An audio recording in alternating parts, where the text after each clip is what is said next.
Everyone what's up, welcome back to the channel and to the playlist नीव। क्या हाल चाल आप सबके। देखो, लास्ट वीडियो में हमने अपनी अकाउंटेंसी के फर्स्ट चैप्टर जिसका नाम था इंट्रोडक्शन टू अकाउंटिंग को डिटेल में कवर कर लिया था, कंप्लीट कर लिया था। और आज से हम स्टार्ट करने वाले हैं अपना सेकंड चैप्टर जिसका नाम है बेसिक अकाउंटिंग टर्म्स। पर यार, आज पढ़ाई की बातें ना थोड़ा रुक के करेंगे। पहले आप मुझे ये बताओ कि ये पावर प्ले क्या होता है, नो बॉल या वाइट बॉल किस बॉल को कहते हैं, ये सुपर ओवर क्या होता है, और ये LBW क्या होता है। आप सोच रहे होंगे कि सर आज अकाउंटेंसी को छोड़ के क्रिकेट की बातें क्यों करने लगे। तो चलो क्रिकेट की बातों को छोड़ते हैं, जिम की बात करते हैं। ये बेंच प्रेस क्या होता है, ये डंबल प्रेस में क्या करते हैं, और ये डेडलिफ्ट किस एक्सरसाइज का नाम है यार। अब तो आप पक्का सोच रहे होंगे कि सर आज नशा करके आए हैं, बहकी बहकी बातें कर रहे हैं। बेटा, मैं बहकी बहकी बातें नहीं कर रहा हूँ, मैं आपको ये बताने की कोशिश कर रहा हूँ कि हर चीज़ को समझने और करने के लिए उससे रिलेटेड बेसिक टर्म्स की नॉलेज होना बहुत ज़रूरी है। आप खुद इमेजिन करो, अगर आपको power play, no ball, wide ball, LBW, super over, free hit, इन सब चीज़ों के मतलब नहीं पता होंगे तो क्या आप क्रिकेट खेल पाओगे। और खेलना छोड़ो, क्या आप अगर कोई मैच देख भी रहे हो तो उसको देख के एंजॉय कर पाओगे, समझ पाओगे? नहीं। और जिम के साथ तो और बड़ा पंगा है। आपका ट्रेनर आपको बोलेगा बेंच प्रेस कर लो, आप लिटरली बेंच को प्रेस करके आ जाएंगे। डंबल फ्लाई के नाम पे आप डंबल को उड़ा देंगे, और डेडलिफ्ट का तो लिटरल मीनिंग और भी ज़्यादा खतरनाक हो सकता है। अकाउंटेंसी के साथ भी यार ऐसा ही है। आप अकाउंटेंसी को तब तक समझ नहीं सकते, तब तक कर नहीं सकते, जब तक इससे रिलेटेड अकाउंटिंग टर्म्स, इससे रिलेटेड वर्ड्स की आपको नॉलेज या अंडरस्टैंडिंग ना हो जाए। और इसीलिए ये चैप्टर आपके सिलेबस में डाला गया है, और वो भी इनिशियल स्टेज पे डाला गया है, क्योंकि ये आगे के स्टेप्स चढ़ने से पहले ये इस वाली स्टेप को कंप्लीट करना ज़रूरी है। You can't jump over it. ठीक है, तो चलिए देखते हैं हम इस चैप्टर में क्या पढ़ने वाले हैं। देखो, ये चैप्टर हमारे पार्ट ए फाइनेंशियल अकाउंटिंग 1 में कवर होता है। यूनिट 1 थियोरेटिकल फ्रेमवर्क का पार्ट है। थियोरेटिकल चैप्टर है, बट बहुत इंपॉर्टेंट है आगे बढ़ने से पहले इसको कंप्लीट करना। चैप्टर का नाम है बेसिक अकाउंटिंग टर्म्स, और इस चैप्टर में हम इन सारी टर्म्स को समझने वाले हैं डिटेल में। देखो, दो चीज़ें हैं। मैं ये नहीं कह रहा हूँ कि ये complete list of accounting terms है। आई एम नॉट सेइंग कि इसके बाद कोई और नई टर्म आएगी ही नहीं आपके सामने, but this will give you enough to start, क्योंकि इसमें बेसिक टर्म्स ऑलमोस्ट सारी कवर हो रही हैं। फॉर एग्जाम्पल, डेप्रिसिएशन इसमें कवर नहीं है, प्रोविजंस रिजर्व्स इसमें कवर नहीं है, पर उसका एक सेपरेट चैप्टर है। इन दोनों ही टॉपिक्स का सेपरेट चैप्टर है हमारे सिलेबस में। तो बेसिक टर्म्स आप यहाँ इस चैप्टर से समझेंगे, बाकी की जो टर्म्स हैं वो जैसे जैसे हमारे सिलेबस में आती जाएगी, we'll keep covering that, right. दूसरी चीज़, कोई भी डेफिनेशन डिफ़िकल्ट नहीं है। कोई छोटी हो सकती है, कोई लेंदी हो सकती है। हो सकता है कोई डेफिनेशन, कोई टर्म को आप बस 2 मिनट में 2-3 लाइंस पढ़ के समझ जाएं, और कुछ ऐसी टर्म्स भी हैं जिसको समझने के लिए आपको 2-2 पेजेस कंप्लीट पढ़ने पड़ेंगे। और ऐसा क्यों? क्योंकि उनकी मीनिंग के साथ साथ उसके टाइप्स और सब टाइप्स भी दिए हुए होते हैं उसको कंप्लीटली अंडरस्टैंड करने के लिए। इसलिए डिफ़िकल्ट कुछ भी नहीं है, डरना किसी भी टर्म से नहीं है, अच्छे से डिटेल में समझना है। और इसी के साथ हम स्टार्ट करते हैं अपनी पहली अकाउंटिंग टर्म, जो है एंटिटी। देखो, एंटिटी तो बड़ी सिंपल चीज़ है। एंटिटी एक ऑर्गेनाइजेशन को कहते हैं, पर सारी ऑर्गेनाइजेशंस एंटिटी नहीं होती अकाउंटिंग में, क्योंकि सिर्फ वही ऑर्गेनाइजेशन एंटिटी अकाउंटिंग में कहलाती हैं जो कोई फाइनेंशियल एक्टिविटी या कोई बिजनेस एक्टिविटी परफॉर्म कर रही हैं। फाइनेंशियल मतलब इकोनॉमिक एक्टिविटी भी कह सकते हैं हम उनको। तो देखते हैं ये क्या कह रहा है। एन एंटिटी कौन होते हैं? Refers to any organization that performs economic को हम फाइनेंशियल भी कह सकते हैं, फाइनेंशियल एक्टिविटीज़। और वो कौन कौन सी हो सकती है? मेनली माल खरीदना, माल बेचना, सर्विसेज लेना, सर्विसेज देना, बाइंग, सेलिंग गुड्स, प्रोवाइडिंग और रिसीविंग सर्विसेज। इन कामों में अगर कोई ऑर्गेनाइजेशन इन्वॉल्व है तो उसको हम एंटिटी कहते हैं। एंटिटी की डेफिनेशन ख़त्म, इतना ही है। पर इसके साथ इसके सब टॉपिक, सब कॉन्सेप्ट्स और आ जाते हैं। वो दो हैं। पहला, अकाउंटिंग में मतलब बेसिकली दो तरह की एंटिटीज़ हो सकती हैं, दो तरह के ऑर्गेनाइजेशंस हो सकते हैं। पहला, जिनका पर्पस है प्रॉफिट अर्न करना। वो तो यार आप मोस्टली सभी ऑर्गेनाइजेशंस का पर्पस मोटिव जो होता है वो प्रॉफिट अर्न करना होता है। आप छोटी सी पान की शॉप से लेकर आप चाहे बड़ी बड़ी कंपनीज तक देख लीजिए, सभी प्रॉफिट अर्न करने के लिए काम कर रही होती हैं। लेकिन कुछ ऐसी भी ऑर्गेनाइजेशंस होती हैं जिनका पर्पस प्रॉफिट अर्न करना नहीं होता, उनका पर्पस होता है सोशल सर्विस करना। For example orphanage, old age home, schools, कोई भी एनजीओ आप ले लीजिए, वो भी फाइनेंशियल या इकोनॉमिक एक्टिविटीज़ परफॉर्म कर रही हैं। अपने ज़रूरत की सामान वो खरीद रही होंगी, हो सकता है अपनी अर्निंग के लिए वो कुछ सर्विसेज या सामान बेच रही हों, लेकिन उनका पर्पस ये सब करने का प्रॉफिट अर्न करना नहीं होता। उनका पर्पस होता है कि सोशल सर्विस की जा सके, बच्चों को या ओल्ड एज पीपल को वो सहारा दे सकें, ये उनका पर्पस होता है, which is social service basically. ठीक है, अकाउंटिंग में दोनों ही तरह के ऑर्गेनाइजेशंस को एंटिटी में कवर किया जाता है। That is first point. Second point क्या बोलता है, ये इंपॉर्टेंट है आपके लिए समझना। सेकंड पॉइंट बोलता है कि अकाउंटिंग में एंटिटी अलग है, एंटिटी का ओनर अलग है। आप बोलेंगे सर ये बात समझ में नहीं आई, तो दूसरी तरीके से बताता हूँ। अकाउंटिंग में हम जब अकाउंटिंग करते हैं तो हम एंटिटी की अकाउंटिंग करते हैं, हम एंटिटी के ओनर की अकाउंटिंग नहीं करते। आप बोलेंगे कि सर ये भी समझ में नहीं आया, तो मैं एक एग्जांपल देता हूँ आपको। मैं एक बिज़नेस स्टार्ट करता हूँ, मैंने उस बिज़नेस में 5 लाख रुपए डाले, तो मेरे पास से 5 लाख रुपए गए, ठीक है। लेकिन मैंने वो 5 लाख रुपए जब डाले तो उस बिज़नेस में डाले, उस एंटिटी में डाले 5 लाख रुपए, उस एंटिटी के पास 5 लाख रुपए आए। मैंने क्या बोला था कि हम जब अकाउंटिंग करते हैं हम एंटिटी की अकाउंटिंग करते हैं, तो एंटिटी में 5 लाख रुपए जाने की एंट्री नहीं होगी, 5 लाख रुपए आने की एंट्री होगी, क्योंकि हम एंटिटी के अकाउंटेंट हैं और एंटिटी के पास एंटिटी के ओनर की तरफ से 5 लाख रुपए आ रहे हैं। It is an inflow of cash, right. तो हम अकाउंटिंग 5 लाख रुपए आने की करेंगे। हमेशा हमारा जो पॉइंट ऑफ व्यू रहता है अकाउंटिंग करने का, वो एंटिटी के पॉइंट ऑफ व्यू से रहता है, वो बिजनेस के पॉइंट ऑफ व्यू से रहता है, बिजनेस मैन के पॉइंट ऑफ व्यू से नहीं रहता। मैं दूसरा एक और एग्जांपल लेता हूँ। मान लो मुझे अपने पर्सनल यूज़ के लिए एक बाइक खरीदनी है। मैं शोरूम पे गया और बाइक खरीद ली मैंने अपने ही पैसों से, अपने पर्सनल यूज़ के लिए। तो क्या बिजनेस की अकाउंटिंग करते टाइम ये ट्रांजैक्शन रिकॉर्ड होगा? नहीं होगा, क्योंकि ये पर्सनल ट्रांजैक्शन है, इसमें बिजनेस कहीं से कहीं तक इन्वॉल्व नहीं हो रहा है। इसीलिए पर्सनल ट्रांजैक्शंस को बिजनेस में रिकॉर्ड नहीं किया जाता जब तक उसमें कहीं ना कहीं कुछ बिजनेस का इन्वॉल्वमेंट ना हो। ठीक है, आई होप ये क्लियर होगा। तो ये देखो क्या बोल रहा है, entity is treated as separate unit from its owners. तो ओनर मैं था अपने बिजनेस का, वो ठीक है, बट हम जब अकाउंटिंग करेंगे वो हम बिजनेस के पॉइंट ऑफ व्यू से करेंगे।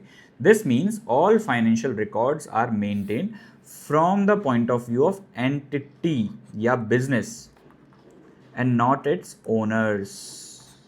ठीक है, इसीलिए हम 5 लाख रुपए के इनफ्लो की एंट्री करेंगे जब हमारे पास कुछ कैपिटल आ रही है अपने बिजनेसमैन की तरफ से, और पर्सनल खर्चों को हम रिकॉर्ड नहीं करेंगे जब तक उसमें बिजनेस का इन्वॉल्वमेंट नहीं होता। आई होप ये क्लियर होगा। तो हम क्विकली इसकी समरी पढ़ लेते हैं। An entity is any organisation which is involve in economic activity, माल खरीदना, माल बेचना, सर्विस लेना, सर्विस देना, and treated separately in accounting. It can either be business यानी कि प्रॉफिट पर्पस के लिए जो बिजनेस एक्टिविटीज़ परफॉर्म कर रहे हैं, एंड नॉन बिजनेस एंटिटी यानी कि सोशल सर्विस के लिए जो एक्टिविटीज़ परफॉर्म कर रहे हैं। आई होप ये क्लियर होगा। चलिए जी दूसरे पे चलते हैं। बहुत छोटी थी ये तो, बहुत सिंपल हो गया। अब ट्रांजैक्शन। देखो ट्रांजैक्शन तो बॉस आप ऑलरेडी आधी से ज़्यादा समझ चुके हैं ट्रांजैक्शन को। कब समझ चुके हैं? जब हम अपनी अकाउंटिंग प्रोसेस के 7 स्टेप्स का पहला और सेकंड स्टेप जब समझ रहे थे, तभी आपने ट्रांजैक्शन को आधे से ज़्यादा समझ लिया था। बट यहाँ पे एक दो चीज़ें और एक्स्ट्रा कवर हो जाएंगी, वो आज पढ़ लेते हैं। अभी तो क्या बात कर रहे हैं, ये a transaction refers to any event और एक्टिविटी, ठीक है, बट उसकी कंडीशन क्या है? That it can be measured in money. उसके अंदर मनी का कुछ ना कुछ इन्वॉल्वमेंट होना चाहिए और उसको मनी में मेजर किया जा सकता हो, तभी वो इवेंट या एक्टिविटी ट्रांजैक्शन कहलाती है अकाउंटिंग में। ठीक है, दीज ट्रांजैक्शन में इंक्लूड कुछ भी जहाँ पे मनी का इन्वॉल्वमेंट है, वो ट्रांजैक्शन फाइनेंशियल अकाउंटिंग में ट्रांजैक्शन कहलाते हैं। जैसे बाइंग और selling goods, receiving incomes, paying expenses, investing money, कुछ भी जहाँ पे पैसे का लेना देना कुछ हो रहा हो, पैसा आ जा रहा हो या पैसे से रिलेटेड कोई चीज़ आ जा रही हो, उसको हम फाइनेंशियल अकाउंटिंग में ट्रांजैक्शन कह देते हैं। ठीक है, यहाँ पे जो नई चीज़ आ रही है वो क्या आ रही है, ड्यूअल इफेक्ट की। ड्यूअल इफेक्ट क्या होता है, मैं आपको ये कह रहा हूँ कि आप कोई भी फाइनेंशियल ट्रांजैक्शन अपने दिमाग में इमेजिन कर लो जो एक बिजनेस में हो सकता है, वो ट्रांजैक्शन हमेशा दो या दो से ज़्यादा आइटम्स को इम्पैक्ट कर रहा होगा, ये फॉर श्योर है। मैं एक आपको एग्जांपल देता हूँ सिंपल सा, और उस एग्जांपल को हम बहुत जगह यूज़ करेंगे अपने इन टर्म्स को समझने के टाइम पे, ठीक है। एक बिजनेसमैन है, उसको अपने बिजनेस के लिए टेबल खरीदने की ज़रूरत हुई, एक ऑफिस टेबल चाहिए उसको, हम उसको फर्नीचर नाम दे देते हैं, उसको फर्नीचर चाहिए। वो शोरूम पे गया, उसने कैश दिया और उसने फर्नीचर ले लिया, ऑफिस टेबल ले ली। तो इसमें कौन से दो आइटम्स इंपैक्ट कर रहे हैं, कैश। पहला, कैश आपके पास से जा रहा है, फर्नीचर आपके पास आ रहा है। तो हर ट्रांजैक्शन जो है वो दो या दो से ज़्यादा आइटम्स को इम्पैक्ट करता है, अफेक्ट करता है, ठीक है। और उसमें से एक एस्पेक्ट जो है वो कुछ ले रहा होता है, आपके पास आ रहा होता है, which is furniture in this case, and जो दूसरा है वो आपके पास से जा रहा होता है, which is cash in this case, ठीक है। अकाउंटिंग में only those transactions are recorded which can be expressed in monetary terms, ये तो हम ऑलरेडी पढ़ चुके हैं sir, and bring a change in financial position of the business. देखो, हर फाइनेंशियल ट्रांजैक्शन में आपके पास से कुछ जा रहा होता है, आपके पास कुछ आ रहा होता है। जैसे इस केस में कैश आपके पास से जा रहा है, फर्नीचर आपके पास आ रहा है। कैश जब जाएगा वो आपकी फाइनेंशियल पोजीशन में चेंज लेके आएगा, फर्नीचर जब आएगा वो भी आपकी फाइनेंशियल पोजीशन में चेंज लेके आएगा। ये एक नई चीज़ है जो हमने इस डेफिनेशन में समझी है, और इस डेफिनेशन या मीनिंग के बेसिस पे अगर आपसे कोई ट्रांजैक्शन की कैरेक्टरिस्टिक्स पूछे तो क्या आप बता पाएंगे? बिल्कुल बता पाएंगे सर। क्या क्या होती है? हर एक ट्रांजैक्शन का ड्यूअल एस्पेक्ट होता है, ड्यूअल इफेक्ट होता है, जिसको हम ड्यूअल एस्पेक्ट कॉन्सेप्ट कहते हैं। Every transaction affects two accounts, one debit and one credit. एक बार डेबिट और क्रेडिट को आप इग्नोर कर देना, क्योंकि ये हम आगे चैप्टर्स में समझेंगे। आप रिसीविंग और गिविंग का ध्यान रखें, एक आपके पास से जा रहा होता है, एक आपके पास आ रहा होता है। एग्जाम्पल, कैश परचेज, ये ट्रांजैक्शन है, तो आपके पास से कैश जा रहा है, डिक्रीज हो रहा है, लेकिन आपके पास गुड्स जो हैं वो इंक्रीज हो रहा है। हर ट्रांजैक्शन दो या दो से ज़्यादा आइटम्स को इम्पैक्ट करता है, दिस इज़ फॉर श्योर। आप कोई भी ट्रांजैक्शन इमेजिन कर लीजिए, ठीक है। दूसरा, ये हम ऑलरेडी पढ़ चुके हैं, measurable in money, only those transaction which can be expressed in monetary terms are recorded, ये हम ऑलरेडी पढ़ चुके हैं। अफेक्ट्स फाइनेंशियल पोजीशन, कैश जा रहा है, गुड्स आ रहे हैं या फर्नीचर आ रहा है, दोनों ही आइटम्स, दोनों ही केसेस में आपकी फाइनेंशियल पोजीशन कुछ ना कुछ चेंज हो रही है। इसमें क्या एग्जांपल लिया हुआ है, टेकिंग ए लोन। अब लोन से क्या होता है, आपके पास कैश आता है, लोन जब आप लोगे तो कैश आपका बढ़ जाएगा, लेकिन लोन जो है वो एक तरह से लाइबिलिटी है। आपने आज लिया है, आपको 1 साल बाद, 2 साल बाद, 5 साल बाद उसको रीपे करना पड़ेगा, तो ये लाइबिलिटी है। तो मैं इसको लोन जो है उसको मैं लाइबिलिटी बोलूँगा। लाइबिलिटी की डेफिनेशन हम आगे पढ़ने वाले हैं इसी वीडियो में, बट फिलहाल ये समझ लीजिए कि लोन बढ़ रहा है, यानी आपकी लाइबिलिटी बढ़ रही है, यू आर लाइबल टू पे that, repay that loan basically. तो कैश बढ़ रहा है, एसेट बढ़ रही है, एक तरह से कंपनी को फ़ायदा हो रहा है, आपके बिजनेस को फ़ायदा हो रहा है, बट लाइबिलिटी का बढ़ना नुकसान है।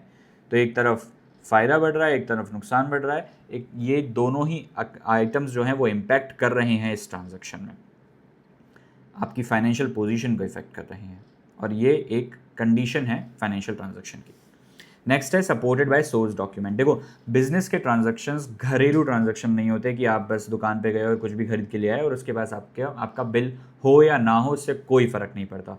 बिजनेस में कोई भी ट्रांजैक्शन अगर रिकॉर्ड होना है तो उसके लिए आपके पास कोई ना कोई एविडेंस होना ज़रूरी है। दैट कैन बी बिल और रिसीट्स और इनवॉइस, कोई भी ऐसा एविडेंस जो ये शो करता हो कि वो ट्रांजैक्शन हुआ है।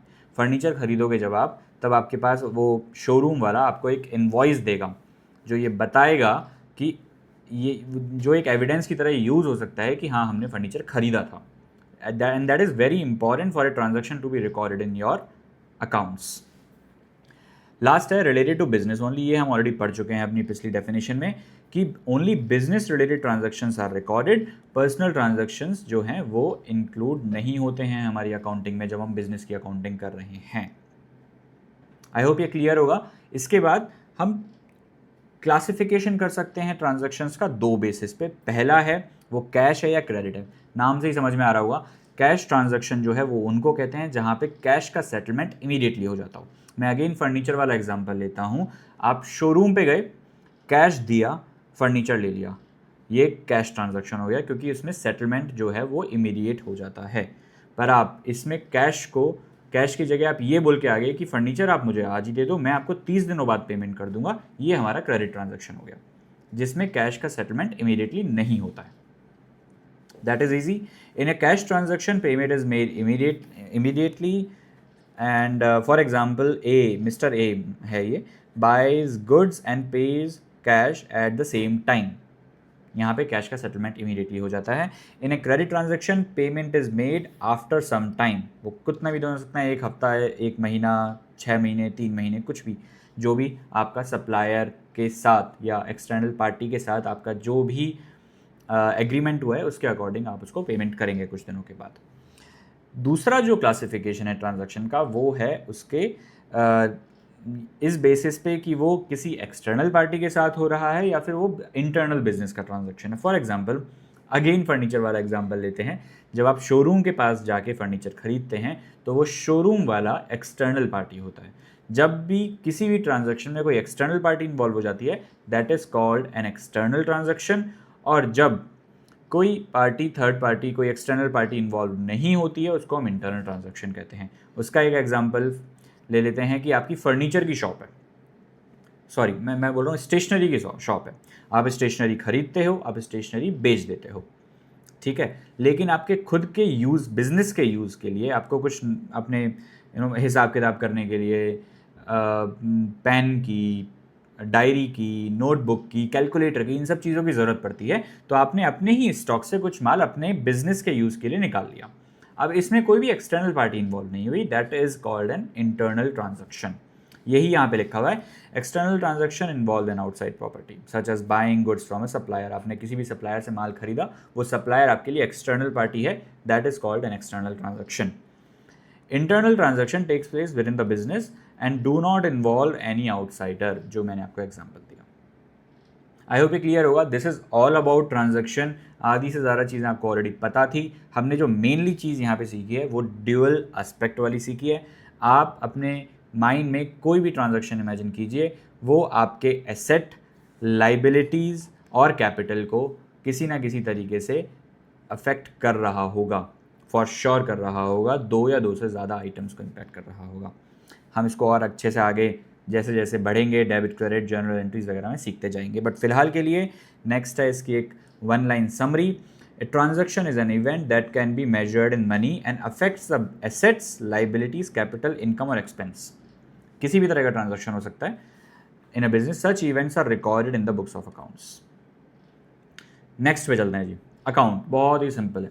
देखो मैं अगेन कैश और फर्नीचर वाला एग्जांपल लेता हूँ यार। जैसे ही आप कैश पेमेंट कर रहे हैं, जैसे ही आपके पास फर्नीचर आ रहा है, ये जो ट्रांजैक्शन हुआ इसमें ये दो आइटम्स इम्पैक्ट हुए, ठीक है। अब इन दोनों आइटम्स को रिकॉर्ड करने के लिए आप अपने अकाउंटिंग में एक अकाउंट क्रिएट करते हैं। वो अकाउंट क्यों क्रिएट किया जाता है? ताकि कैश से रिलेटेड सारे ट्रांजैक्शन उस पर्टिकुलर अकाउंट में रिकॉर्ड किए जा सकें। तो इसके लिए आप कैश अकाउंट अपनी बुक्स में खोल लेंगे, इसके लिए फर्नीचर अकाउंट अपनी बुक्स में खोल लेंगे। और ये जो अकाउंट क्रिएट होता है वो जर्नल एंट्री, वो लेजर अकाउंट्स, वो ट्रायल बैलेंस, वो पीएनएल अकाउंट, बैलेंस शीट, वो हर जगह इसी तरीके से यूज़, इसी फॉर्म में यूज़ होता है। तो इसमें देखते हैं हम क्या लिखा हुआ है। N account is a record. आपने एक कैश का रिकॉर्ड क्रिएट कर लिया अपने बुक्स में, प्रिपेयर किया है, क्रिएट किया है फॉर ईच आइटम और हेड। यहाँ पे जैसे ट्रांजैक्शन हुआ था, इसमें एक आइटम है कैश, दूसरा आइटम है फर्नीचर, तो दोनों के लिए एक रिकॉर्ड क्रिएट कर लिया आपने, such as asset, liabilities, expense and incomes. तो ये कैश जो है हमारा एसेट है, फर्नीचर हमारा एसेट है, कुछ लाइबिलिटीज़ वाले ट्रांजैक्शन हो सकते हैं, कुछ इनकम एंड एक्सपेंसेस वाले ट्रांजैक्शन होते हैं। हर आइटम के लिए एक रिकॉर्ड क्रिएट होता है। वो रिकॉर्ड क्या करता है? It helps in systematically recording all the transactions related to that particular item, जो मैं यहाँ पे बात कर रहा हूँ। अब कैश से रिलेटेड आगे कोई भी ट्रांजैक्शन होता है, आपने कैश में परचेज की, आपने कैश में सेल्स करी, आपने चाय पीने तक का कैश में खर्चा किया, वो सब इस कैश अकाउंट में रिकॉर्ड हो जाएगा। उसी तरीके से फर्नीचर आपने खरीदा तो रिकॉर्ड हो ही गया, आगे जाके फर्नीचर आपने पुराना होने पर इसी फर्नीचर को बेच दिया, आपके पास से ये चोरी हो गया, आपने इस पे डेप्रिसिएशन चार्ज किया, ये सब भी इसी फर्नीचर अकाउंट में रिकॉर्ड होगा। सिस्टमेटिकली सभी ट्रांजैक्शंस ऑफ अ आइटम वो एक ही जगह पे रिकॉर्ड करने के लिए हम एक अकाउंट क्रिएट करते हैं अपनी बुक्स ऑफ अकाउंट्स में, उसको हम अकाउंट कहते हैं। बेसिकली एक रिकॉर्ड क्रिएट करते हैं जिसको हम अकाउंट्स कहते हैं। So we can say that an account helps in recording journal entry की जो मैं बात कर रहा था, क्लासिफाइंग जो मैं लेजर्स की बात कर रहा था, समराइजिंग फाइनेंशियल ट्रांजैक्शंस यानी यहाँ पे ट्रायल बैलेंस, P&L, यहाँ पे बैलेंस शीट, ये सब of a specific item, making it easier to know its balance at any time. अगर आपके पास सिंपल तरीके से सिर्फ ट्रांजैक्शंस ही लिखे होंगे without an accounting record, without an account, आप उसका टोटल कभी भी नहीं जान पाएंगे। एक अकाउंट क्रिएट इसीलिए किया जाता है ताकि आप उसका बैलेंस किसी भी टाइम पे, टोटल किसी भी टाइम पे पता कर सकें।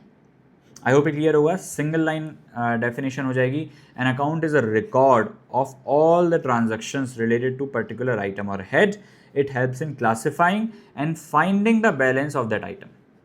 सिंपल है, एक रिकॉर्ड है, अकाउंट एक ऐसा रिकॉर्ड है जिसमें एक पर्टिकुलर आइटम से रिलेटेड सारे ट्रांजैक्शंस रिकॉर्ड होते हैं।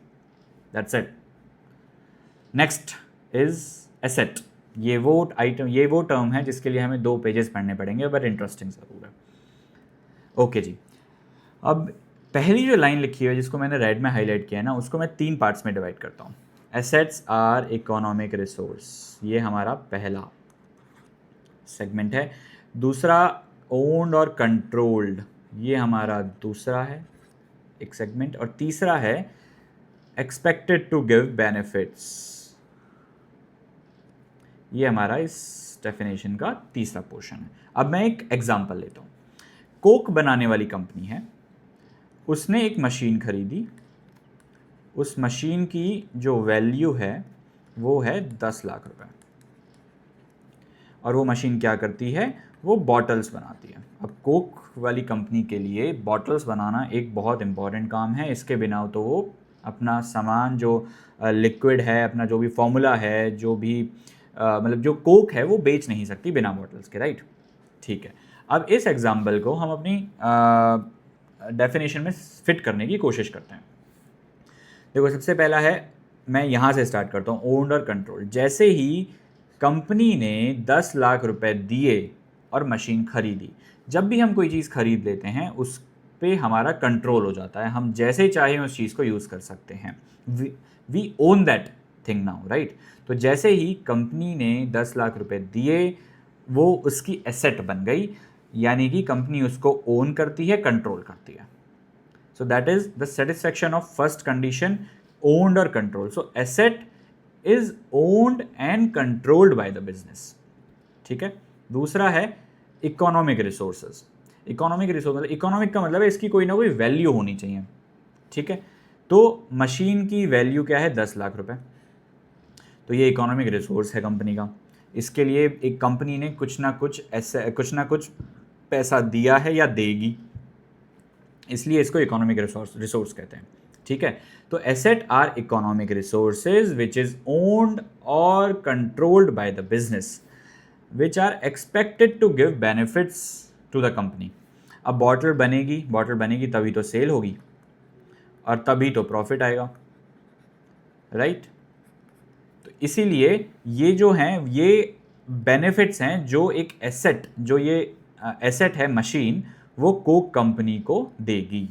Asset are economic resources, value है, इकोनॉमिक रिसोर्स है। ओन्ड और कंट्रोल, जब हमने पैसे दे के खरीदा है, we control that asset, we own that asset by a business that are expected to give benefit in future. कौन सा बेनिफिट है सर? सेल करवाएगी और प्रॉफिट करवाएगी, इसके बिना तो बिजनेस रन ही नहीं हो सकता, राइट। तो आगे बढ़ते हैं। These resources help in business carrying out it activities for sure and earning profit, जो हमने यहाँ पे बात करी। इसके बिना बिजनेस रन ही नहीं हो सकता। अब इस डेफिनेशन के बेसिस पे अगर आपसे कोई इसकी कैरेक्टरिस्टिक्स पूछे तो क्या आप बता पाओगे कि एसेट होती क्या है? बिल्कुल सर बता पाएंगे। ओन्ड और कंट्रोल्ड बाय द बिजनेस होता है, give some benefit to the business होता है, बिल्कुल इकोनॉमिक वैल्यू होती है, जो यहाँ पे हम 10 लाख रुपए की बात कर रहे थे, और ये जो वैल्यू है वो मेजरेबल इन मॉनेटरी टर्म्स होनी चाहिए, मनी होना चाहिए। ये बात तो हर जगह कवर होती है यार। अकाउंटिंग में वो चीज़ रिकॉर्ड ही तभी की जाएगी जब वो मेजर की जा सके मॉनेटरी टर्म्स में, ठीक है, अदरवाइज वो अकाउंटिंग में आएगी ही नहीं। सो ये डेफिनेशन और कैरेक्टरिस्टिक्स हो गई अकाउंटिंग की। अब इसके क्लासिफिकेशन की बात करते हैं। क्लासिफिकेशन क्या है? अच्छा, उससे पहले हम एक समरी समझ लेते हैं इसकी। एसेट्स आर इंपॉर्टेंट रिसोर्सेज, बिल्कुल important resources of A business that help in earning income and running operations efficiently and they are classified based on their nature and time period। ये क्लासिफिकेशन तो अभी हम पढ़ेंगे, नेचर के basis पे और time period के बेसिस पे वो क्या क्या होता है, ठीक है जी। लेकिन ये डेफिनेशन आपको समझ में आई होगी। एसेट आर रिसोर्सेज जो एक कंपनी को प्रॉफिट अर्न करने में और उनके एक्टिविटीज़ को परफॉर्म करने में हेल्प करते हैं। अब जैसे मैंने फर्नीचर का एग्जांपल लिया था कि मुझे अपने बिजनेस के लिए एक ऑफिस टेबल चाहिए, वो भी एसेट हैं, वो भी मुझे डायरेक्टली और इनडायरेक्टली बिजनेस परफॉर्म करने में हेल्प कर रहे हैं। वो जो टेबल है उस पर मैं अपना कंप्यूटर लैपटॉप रख के ऑफिस से रिलेटेड काम करूंगा, वो भी मुझे अपना बिजनेस करने में हेल्प करेगी, तो उसको भी हम एसेट कहते हैं। आई होप ये क्लियर होगा। तो चलो अब नेक्स्ट टॉपिक पे चलते हैं, that is classification of asset. Assets को 3 पार्ट्स में डिवाइड किया गया है mainly, non current asset, current asset, fictitious assets. देखो नाम से पता लग रहा होगा, नॉन करंट मतलब ऐसी एसेट्स जो लॉन्ग टर्म हैं, जो करंट नहीं है, बेसिकली वो नॉन करंट है, जिनको बिजनेस में लॉन्ग टर्म तक रखा जाता है। करंट एसेट्स मतलब जो डे टू डे एक्टिविटीज़ में काम आती हैं, हाईली लिक्विड होती हैं, जिसको हम कैश में जल्दी कन्वर्ट कर सकें, वो हमारी करंट एसेट्स में कवर हो जाती हैं। फिक्टिशियस एसेट एक्चुअली एसेट्स नहीं होती हैं, ये कुछ ऐसे एक्सपेंसेस होते हैं या ऐसे लॉसेस होते हैं जो हम एक साल में कवर नहीं कर सकते बिजनेस में, राइट ऑफ नहीं कर सकते बिजनेस में, उसको हम फिक्टिशियस एसेट में दिखाते हुए चलते हैं अपनी बैलेंस शीट के अंदर। ये थोड़ा टेक्निकल टॉपिक है, इसको हम अभी भी समझेंगे और आगे भी समझेंगे, बट चलो स्टार्ट करते हैं, क्योंकि सिर्फ नाम पढ़ने से काम नहीं बनेगा, इसको हमें डिटेल में समझना पड़ेगा। नॉन करंट एसेट को फिक्स्ड एसेट्स और अदर नॉन करंट एसेट में भी डिवाइड किया गया है, ठीक है। इनका डिटेल जो मीनिंग है वो हम अपनी नेक्स्ट स्लाइड पर समझते हैं। नॉन करंट एसेट से स्टार्ट करते हैं। नॉन करंट एसेट यानी कि अगेन जो मैंने बताया था, ये लॉन्ग टर्म एसेट्स होते हैं। अब जो हमने कोक वाला एग्जाम्पल लिया था जिसमें 10 लाख रुपए की मशीन खरीदी गई थी, उसमें क्या हो रहा था, वो मशीन हमने खरीदी है, बट क्या वो मशीन हमने दोबारा बेचने के पर्पज से खरीदी है? नहीं, नहीं सर, वो हमने इसलिए खरीदी है क्योंकि उस मशीन को यूज करके हम अपने बिजनेस को रन कर सकें, right. That is the first condition of long term asset. These are assets that are not meant for resale. उस मशीन को हमने रीसेल करने के पर्पज से नहीं खरीदा, और used in the business for a long period. Yes sir, जो 10 लाख रुपए की मशीन खरीदी है हमने, उसमें उसका पर्पज़ ये है कि हम उसको अपने बिजनेस में यूज़ करेंगे और वो लंबे टाइम तक हमें बॉटल्स बना बना के दे सकती है। लंबा टाइम मतलब मोर देन 12 मंथ्स। अगर कोई भी एसेट आपके बिजनेस में मोर देन 12 मंथ्स के लिए हेल्प कर रही है आपको बिजनेस रन करने में, तो वो आपकी नॉन करंट एसेट या लॉन्ग टर्म एसेट में क्लासिफाई हो जाएगी। They are held for investment और फॉर रनिंग बिजनेस ऑपरेशंस। ये तो हमने समझ लिया, फॉर रनिंग बिजनेस ऑपरेशंस, ठीक है। इन्वेस्टमेंट के लिए क्या सर? मान लीजिए मेरे बिजनेस में एक्स्ट्रा पैसा पड़ा है, जो मेरे बिजनेस में अच्छा प्रॉफिट हो रहा है, और बिजनेसमैन को लगता है कि बिजनेस में एक्स्ट्रा पैसा रख के, आप बैंक अकाउंट में रख के नुकसान क्यों करना है, हम इसको इन्वेस्ट कर देते हैं और लंबे टाइम के लिए इन्वेस्ट कर देते हैं। तो ये इन्वेस्टमेंट जो है वो भी नॉन करंट एसेट की कैटेगरी में आता है। अब जो इसको अगर हम फर्दर क्लासीफाई करें, they provide benefit for more than 1 year, जो मैंने आपको बताया था मोर देन 12 मंथ्स वाला हिसाब किताब रहता है। जो इसका फर्दर क्लासिफिकेशन है नॉन करंट एसेट का, वो इसी चीज़ में है। फिक्स्ड एसेट्स, जो हमने कोक की मशीन की बात करी थी या फिर ऑफिस टेबल की बात करी थी, वो सब तो हमारा फिक्स्ड एसेट्स में कवर हो जाता है। लैंड, बिल्डिंग, मशीनरी, फर्नीचर, ये सब आपका फिक्स्ड एसेट कहलाते हैं। अदर नॉन करंट एसेट में क्या होता है? अदर नॉन करंट एसेट में लॉन्ग टर्म इन्वेस्टमेंट, मान लो मेरे पास पैसा पड़ा था, जैसे मैंने आपको बताया कि बिजनेस में एक्स्ट्रा पैसा पड़ा है बैंक अकाउंट में, मैं उसको चाहता हूँ कि ये पैसा भी ग्रो करे, उसके लिए मैंने रिलायंस कंपनी के कुछ शेयर्स खरीद लिए। वो जो इन्वेस्टमेंट है वो मेरा लॉन्ग टर्म इन्वेस्टमेंट की कैटेगरी में कवर हो जाएगा अगर वो इन्वेस्टमेंट मैंने 12 महीने या उससे ज़्यादा के लिए किया है। आई होप ये नॉन करंट एसेट वाला कॉन्सेप्ट क्लियर होगा। लेकिन इसमें जो फिक्स्ड एसेट्स है उसको हमने फर्दर 2 पार्ट्स में डिवाइड किया है। पहला है टेंजिबल और इंटेंजिबल। क्या क्या होते हैं सर ये? देखो, टेंजिबल एसेट और इंटेंजिबल, मैं आपको अगेन एक एग्जांपल दिखाता हूँ। एक गेमिंग कैफ़े है जिसमें आप जाते हैं, पैसा देते हैं और अपने पसंद का गेम खेलते हैं। अब इस गेमिंग कैफ़े को 2 तरह की एसेट की ज़रूरत होती है। एक तो कंप्यूटर्स, लैपटॉप्स हो सकते हैं, रिमोट्स हो सकता है, और स्क्रीन्स हो सकती हैं, प्रोजेक्टर्स हो सकते हैं, ये सब। दूसरा, इसको गेम्स के लाइसेंसेस या सॉफ्टवेयर्स की ज़रूरत पड़ती होगी, राइट? वो भी तो गेम बनाने वाली कंपनी से उस गेम का लाइसेंस खरीदेगा और फिर वो आपको पे एंड यूज़, पे एंड प्ले के हिसाब से आपको खेलने के लिए प्रोवाइड करवाएगा, राइट? तो वो सॉफ्टवेयर या लाइसेंसेस होते हैं जो उसको खरीदने पड़ते हैं। तो इस गेमिंग कैफ़े के लिए ये सारी चीज़ें तो हैं टेंजिबल एसेट। टेंजिबल एसेट होती क्या हैं? टेंजिबल एसेट वो होती हैं जिनका फिजिकल एग्जिस्टेंस होता है, जिनको आप टच कर सकते हैं, जिनको आप देख सकते हैं, वो सब हमारी टेंजिबल एसेट में कवर होती हैं। Assets that have physical existence can be seen और touch, like land, building, machinery, furniture, computer etcetera. ये क्या है? सॉफ्टवेयर एंड लाइसेंस, ये हमारी इंटेंजिबल एसेट हैं। क्यों? क्योंकि इसको हम छू नहीं सकते, इसको हम देख नहीं सकते, इनका कोई फिजिकल एग्जिस्टेंस नहीं होता। ये सिस्टम में मतलब ये लैपटॉप में एक सिस्टम की तरह काम करता है जिसको हम एक्चुअली छू नहीं सकते। जैसे माइक्रोसॉफ्ट एक्सेल है, राइट? ये एक सिस्टम ही तो है, ये आप अपने लैपटॉप में यूज़ कर सकते हो, लेकिन आप इसका कोई फिजिकल एग्जिस्टेंस नहीं है, राइट? यही इंटेंजिबल एसेट होते हैं। Assets that do not have any physical existence but still have value. Value तो होना ज़रूरी है, मॉनेटरी टर्म्स तो एक कंपलसरी नेचर है किसी भी चीज़ को रिकॉर्ड करने के लिए। Example, goodwill, patent, trademark, software. Software मैंने आपको यहाँ पे बता दिया, बाकी जो चीज़ें हैं वो आप अपने 12th में समझ लेंगे, अभी आपके सिलेबस में कुछ भी नहीं है गुडविल, पेटेंट, ट्रेडमार्क से रिलेटेड, ठीक है? तो ये हो गया हमारा नॉन करंट एसेट का कंप्लीट डिस्क्रिप्शन एंड उसका क्लासिफिकेशन। नेक्स्ट आते हैं हम करंट एसेट, और मज़े की बात ये है, अगर मैं इसको सिंपली बताऊं तो वो सारी एसेट्स जो हमारे नॉन करंट में कवर नहीं होती हैं वो करंट में कवर हो जाती हैं, वो करंट हो जाती हैं। अब इसमें होता क्या है? करंट एसेट्स वो होती हैं जो हमारे डे टू डे एक्टिविटीज़ में हम खरीद रहे हैं, बेच रहे हैं, कैश जो कि डेली यूज़ में आ रहा है, और ऐसी सभी एसेट्स जो क्विकली कैश में कन्वर्ट हो जाती हैं, वो सब करंट एसेट में कवर होती हैं। देखो ये क्या बात कर रहा है, these are assets that are held for resale. कौन सा? अब वो एग्जांपल याद करो कि आपका स्टेशनरी का बिजनेस है, आप स्टेशनरी खरीदते हो, स्टेशनरी बेच देते हो, तो आपकी शॉप में जो स्टेशनरी का स्टॉक पड़ा है ना, वो आपकी एसेट तो है, लेकिन कौन सी एसेट है? वो आपकी करंट एसेट है। स्टॉक बोलते हैं उसको, या उसको हम इन्वेंट्री भी बोलते हैं, और इसकी जो डेफिनेशन है वो भी हम आगे पढ़ने वाले हैं इसी चैप्टर में। और ये जो स्टॉक और इन्वेंट्री है ये आपने खरीदी इसलिए है क्योंकि आप इसको बेच सको, held for resale.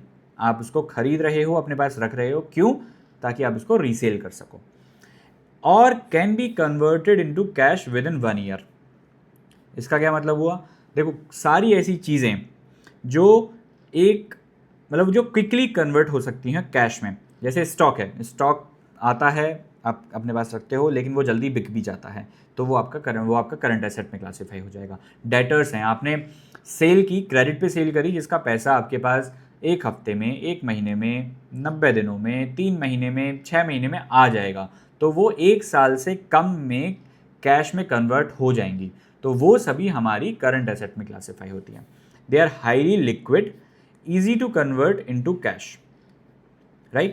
Used in day to day business activities, जैसे कि कैश है, कैश तो ऑलरेडी लिक्विड है, day to day business activity में यूज़ आता है, तो वो हमारा करंट एसेट में क्लासीफाई होता है। स्टॉक जो मैंने आपको ये वाला एग्जांपल दिया, डेटर्स आपने क्रेडिट सेल करी, कुछ दिनों में पैसा आ जाएगा, 1 साल से अंदर अंदर आ जाना चाहिए, तभी वो करंट एसेट में क्लासीफाई होगा। शॉर्ट टर्म इन्वेस्टमेंट, यहाँ पे हमने लॉन्ग टर्म इन्वेस्टमेंट की बात करी थी। तो अगर आपने कोई इन्वेस्टमेंट 12 महीने या उससे ज़्यादा के लिए होल्ड करके रखा हुआ है तो वो आपका लॉन्ग टर्म एसेट में क्लासीफाई हो जाएगा। अगर उससे कम के लिए होल्ड करके रखा हुआ है तो वो करंट एसेट में क्लासीफाई हो जाएगा। आई होप ये क्लियर होगा। ये आपके दो मेन क्लासिफिकेशन थे, नॉन करंट एंड करंट। तीसरा है फिक्टिशियस एसेट। देखो फिक्टिशियस एसेट जो है ना, जैसा मैंने आपको बताया था, नाम से भी पता लग रहा होगा, फिक्टिशियस मतलब झूठी एक तरह से। तो ये एसेट नहीं है। मैं इसका भी आपको एक एग्जांपल दे रहा हूँ तभी आप इसको समझ पाएंगे। देखो होता क्या है, आपने मान लो एक कोक बनाने वाली कंपनी ने ही अपने एडवर्टीजमेंट के लिए ऋतिक रोशन को हायर किया, उसको अपना ब्रांड एम्बेसडर बनाया, ठीक है। उसको उन्होंने 100 करोड़ रुपए दिए।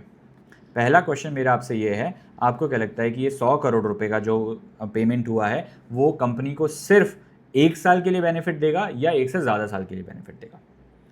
आंसर होना चाहिए 1 से ज़्यादा साल के लिए बेनिफिट देगा। इतना बड़ा अमाउंट दिया है, एडवर्टीजमेंट अच्छी होगी, अच्छे लेवल पे होगी, तो फिर हम ये एक्सपेक्ट कर सकते हैं कि फॉर एग्जांपल ये एडवर्टीजमेंट का जो खर्चा है वो 5 सालों के लिए कंपनी को बेनिफिट देगा।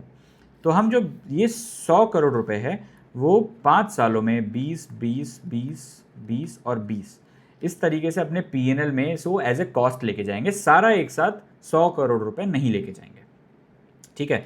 तो जब ये 20 करोड़ रुपए P&L में चला जाएगा तो बाकी का जो ये 80 करोड़ रुपए है वो आपके बैलेंस शीट में एज एन फिक्टिशियस एसेट दिखाई देगा।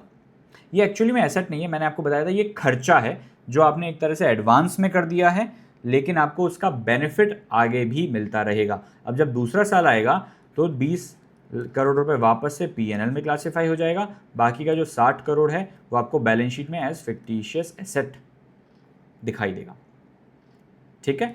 तो ये क्या बात कर रहे हैं, these are not real asset but expenses, जो ये मैंने एग्जांपल दिया, और losses that are not written off completely in 1 year, they are shown in the balance sheet for accounting purpose, they do not have any real value but gradually written off. ये जो 20 पहले साल में, 20 दूसरे साल में, gradually written off over time, यानी 5 सालों के अंदर। इस केस के इस वाले एग्जाम्पल में इसको हम डेफर्ड रेवेन्यू एक्सपेंडिचर कहते हैं। इसकी डेफिनेशन भी इसी चैप्टर में हम आगे पढ़ने वाले हैं।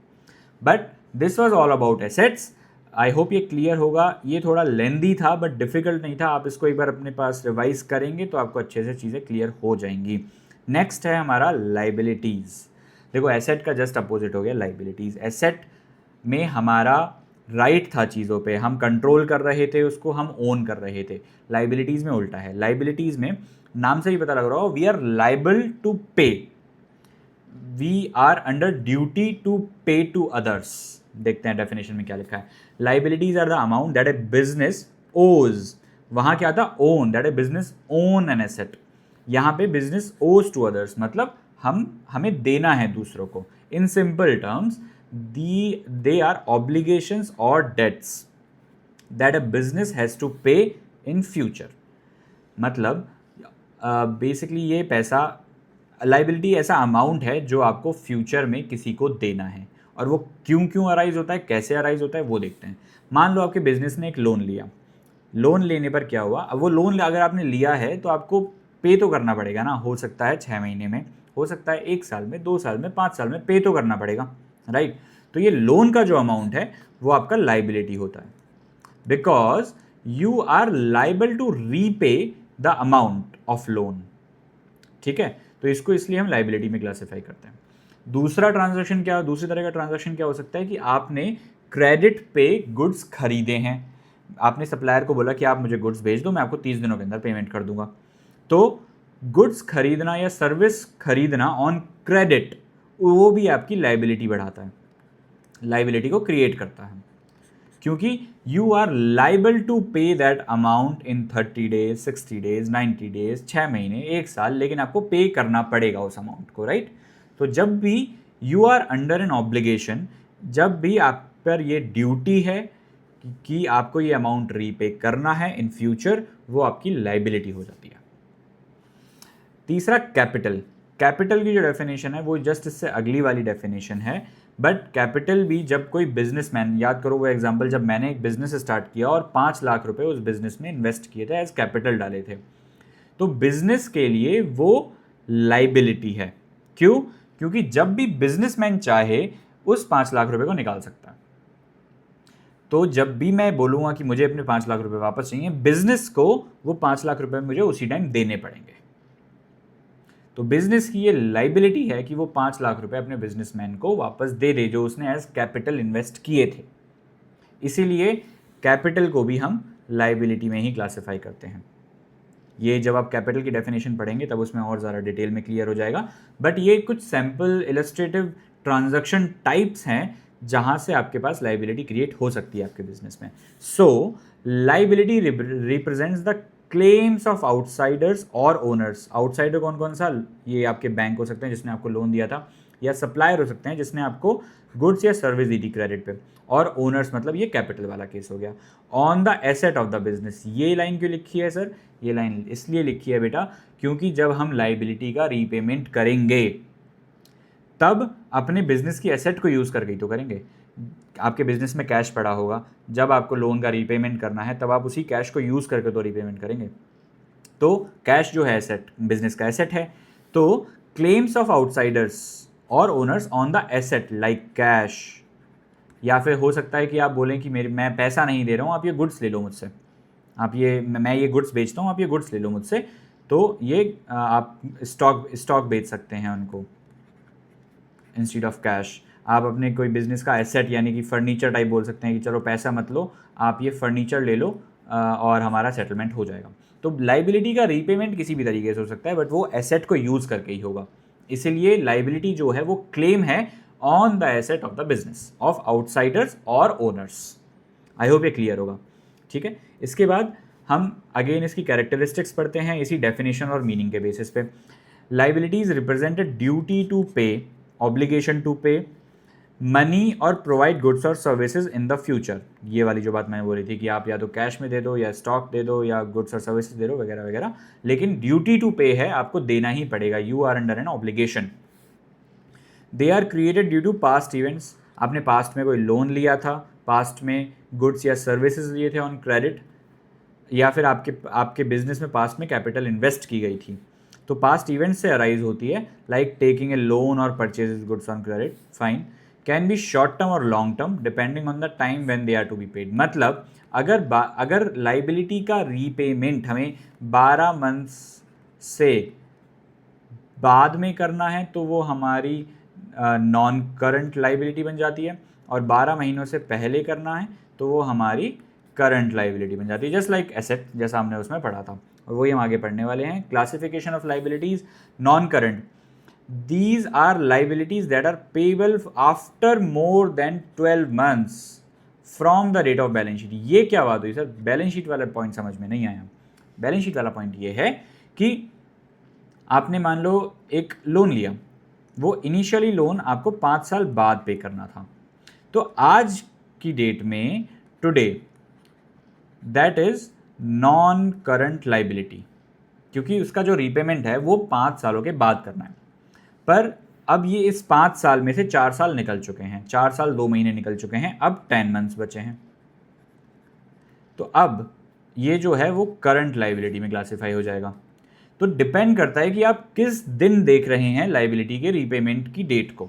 अगर आज से भी अगर वो 12 महीने या उससे ज़्यादा उससे बाद में भी पे की जानी है तो वो लॉन्ग टर्म लाइबिलिटी में क्लासीफाई हो जाएगी। अगर 12 महीनों से कम का टाइम बचा है तो वो करंट लाइबिलिटीज़ में क्लासीफाई हो जाएगी। In simple terms they are long term obligations. Example, long term bank loans situation, if a bank takes a loan that will be repaid after several years, जो यहाँ पे मैंने एग्जांपल दिया, it is treated as a current liability. लेकिन यही loan हमारा current liability में classify हो जाएगा जब इसका रीपेमेंट की डेट पास में आती जाएगी और 1 साल से कम का टाइम बचेगा। ठीक है, दूसरा जो है करंट लाइबिलिटीज़ है। करंट लाइबिलिटी क्या है? शॉर्ट टर्म लाइबिलिटीज़ कह सकते हैं। These are obligations that must be paid within 12 months from the date of balance sheet. These are short term obligations. Short term loans जो हैं, यही long term loan हमारा short term loan में classify हो जाएगा। Creditors, जब आप माल खरीदते हैं क्रेडिट पे तो वो भी जनरली 1 साल से कम में ही हमें पेमेंट करना होता है, 30 दिन में, 1 हफ्ते में, 6 महीने में, 3 महीने में वगैरह इस तरीके से. So if a loan or payment is due within 1 year, it is considered a current liability. Simple. तो ये था ऑल अबाउट लाइबिलिटी. इसकी summary definition is liabilities are present obligation of a business arising from past transactions payable in future and measurable in money. यार ये measurable in money ने तो परेशान कर रखा है, ये हर वीडियो में उठ के आ जाता है. They are classified based on time period, जो हमने लॉन्ग टर्म और शॉर्ट टर्म, नॉन करंट और करंट लाइबिलिटीज़ का क्लासिफिकेशन समझा. आई होप ये लाइबिलिटीज़ वाला पॉइंट भी क्लियर हुआ होगा. अब हम वापस आते हैं अपने, I will go back to first screen. Yes, तो हमने अपने इन टॉपिक्स को आज कंप्लीट कर लिया है. आगे की वीडियो में हम बाकी के टॉपिक से स्टार्ट करेंगे, बाकी के टर्म से स्टार्ट करेंगे.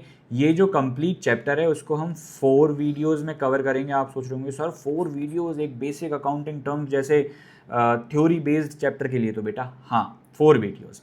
हमारा जो ऑब्जेक्टिव है यहाँ वो डिटेल लर्निंग है, क्विक लर्निंग नहीं है. मैं आपको कोई भी चीज़ स्किप करके नहीं सिखाना चाहता, जल्दबाजी में मैं आपको नहीं सिखाना चाहता. मैंने आपको पहले भी बोला है, it is a time for you to learn in detail, not to take shortcuts. ठीक है, तो इसको हम 4 पार्ट्स में डिटेल में कवर करेंगे ताकि आपकी कोई भी डेफिनेशन छूट ना जाए या फिर हम उसको लाइटली लेके जल्दी में कवर करके ख़त्म ना करें. पर आज की वीडियो में बस इतना ही. मिलते हैं नेक्स्ट वीडियो में.